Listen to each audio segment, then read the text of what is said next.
If you are an association who has 90% market penetration in your core market, your core group of members, turn back now. This video is not for you. If you're still here, my guess is you have market penetration in that core market of, let's say, 70%, 60%, 50%, maybe even less than 50%. Well, in that situation, typically the path of least resistance when it comes to membership growth is focusing on increased market penetration in your core group of members.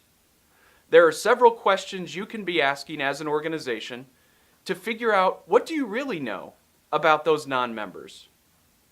First, what percentage of those members are newer or younger professionals who are just establishing themselves in the industry or the profession?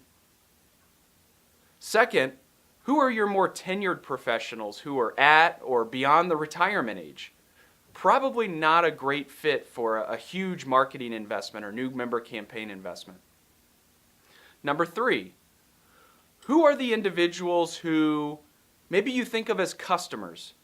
They've purchased a product or a resource from you at some point in the past, or maybe they've even tried out your membership for a period of time, but they're not a member today. What percentage are those individuals? What do you know about your competitive environment? For those non-members, which organizations do they belong to? If they belong to another organization, how are you positioned relative to that other organization or those other organizations? What are your competitive advantages? What are your disadvantages? If they don't belong to another organization, think long and hard about whether they would ever join an organization, yours or otherwise.